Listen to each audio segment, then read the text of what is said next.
गुरुदेव, आपके चरणों में कोटि कोटि प्रणाम।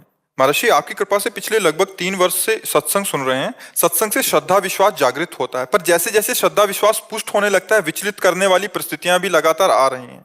कल सत्संग में सुना कि शरणागत जब हम होते हैं और दीक्षा लेते हैं, हमारे करोड़ों जन्मों के अशुभ नष्ट हो जाते हैं। तो फिर इन परिस्थितियों को हम किस रूप में देखें महाराज जी? देखो, जब शरीर हमारा रचा गया था, उस समय हमारे जो अनंत जन्मों के कर्मों का गोदाम रखा है, उससे कुछ शुभ और अशुभ निकालकर इसकी रचना हो गई पहले से। शरणागत तो अब हम हो रहे हैं, रचना तो शरीर की पहले से हो गई थी। अब उस रचना में लिखा 40 वर्ष में एक्सीडेंट होगा, आपकी टांग टूटेगी। तो आप भक्ति करो या ना करो, आपकी टांग टूटेगी। 40 वर्ष की घटना में होगा। अब आप 30 वर्ष से शुरू कर दिए भक्ति, अब सोच रहे हैं कि फिर जब अनंत जन्मों के पाप नष्ट हो जाते हैं तो ये कौन से जन्म का पाप भोग रहे हैं? वो पहले से निश्चित किया हुआ। इसीलिए बड़े बड़े सिद्धों के भी शरीर में रोग देखे जाते हैं, कष्ट देखे जाते हैं। रामकृष्ण परमहंस जी के गले में कैंसर था, बड़े महापुरुषों के शरीरों में। तो चूंकि शरीर रचना के समय वो रच दिया गया है। अब भजन में इतनी ताकत होती है कि वो मिटा दे।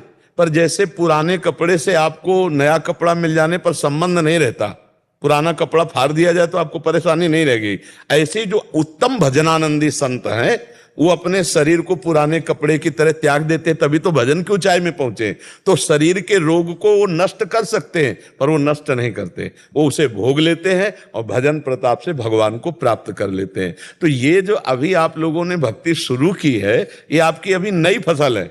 लेकिन पुरानी फसल से जो हमारे शरीर में रचना रच दी गई, अब जैसे हम बाबा जी बने 13 वर्ष की अवस्था से, हमारी किडनी में गर्भ से ही रोग था, पॉलिसिस्ट किडनी डिजीज जिसे कहते हैं, पॉलिसिस्ट किडनी।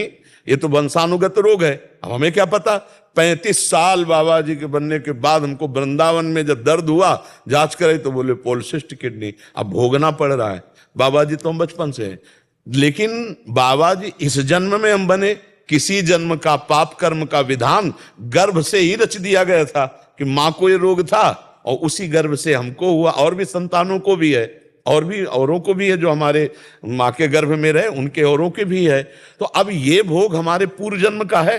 अब हम कहते हैं हम तो भक्ति बचपन से कर रहे हैं, किडनी क्यों फेल कर दी गई? क्योंकि इस शरीर की रचना के समय पहले से ही वो रचा जा चुका है। भक्ति अब कर रहे हैं और रचना का पहले से विधान हो गया। तो हम लोग अब क्या करते हैं कि जैसे अभी भक्ति शुरू की और अभी प्रतिकूलताओं का नंबर आ गया, तो लगता है जब से भक्ति शुरू की तब से प्रतिकूलता शुरू हो गई।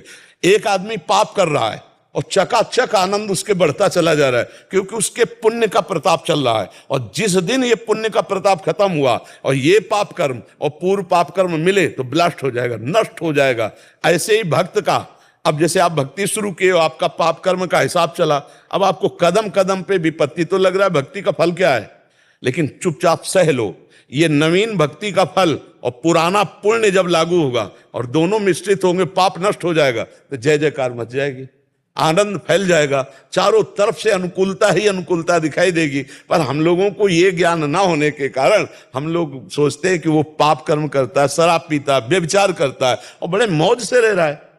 अब आप पूछो कि आपको भजन का फल क्या मिला, तो ये भजन का फल मिला कि हर विपरीत स्थिति में भी हम मुस्कुरा रहे हैं और हम हर समय प्रसन्न रहते हैं।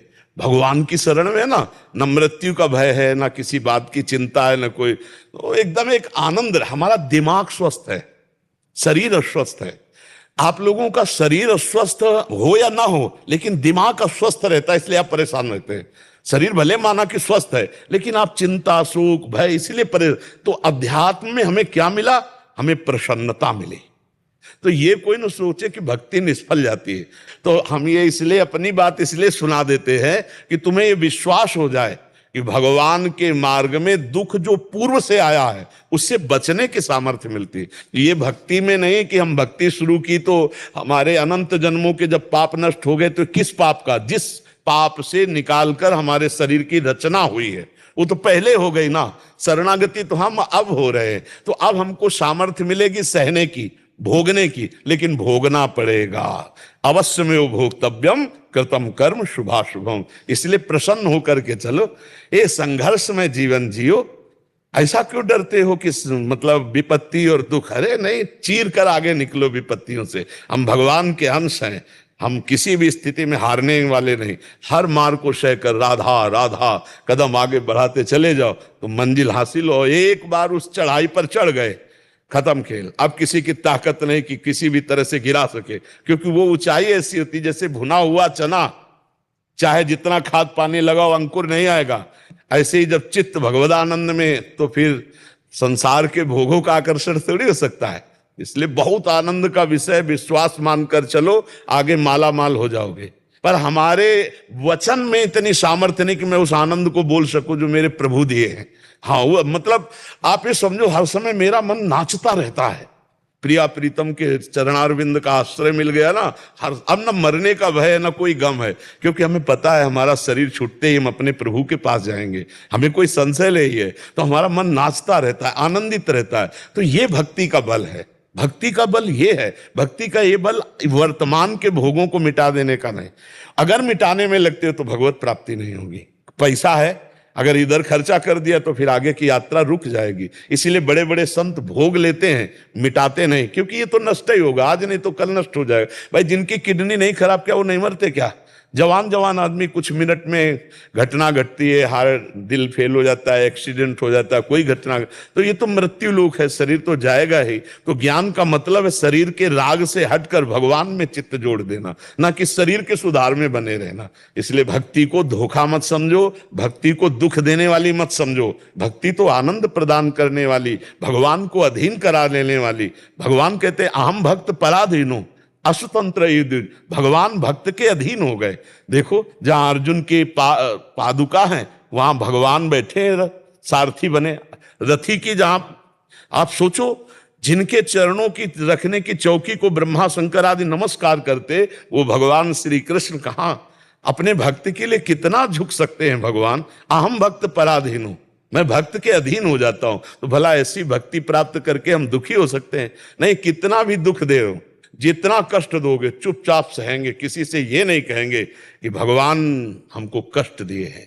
अब आप जैसा चाहो वैसा करो, आप चाहे सुखी रखो या दुखी रखो, हम आपको देखकर आनंदित रहेंगे। जो प्रेम का मार्ग है, अब व्यापार स्वार्थ वो बात अलग है। हम आपसे प्यार करते हैं, आप हमें सुखी करो, नहीं नहीं नहीं, हम आपसे प्यार करते हैं। अगर आप दुख भी देते हो तो मेरे लिए वो प्रसाद रूप होगा। जो ही प्यारो करे सोई मोहि भावे, प्यारे जैसा चाहे वैसे मुझे रखो।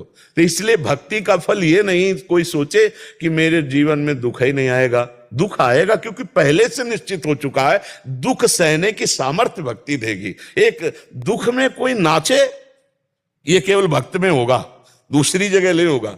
श्रीवास जी महाराज के घर में चैतन्य महाप्रभु नृत्य कर रहे हैं और लड़का अकेला था, वो बीमार था। वो जे ही पधार गया तो दासी ने कीर्तन में आके कहा कि पुत्र पधार गया। उनका सांस मत लेना, महाप्रभु चैतन्य देव कीर्तन कर रहे हैं, अगर उनके कीर्तन में बाधा पड़ी तो फिर हम अशांत हो जाएं।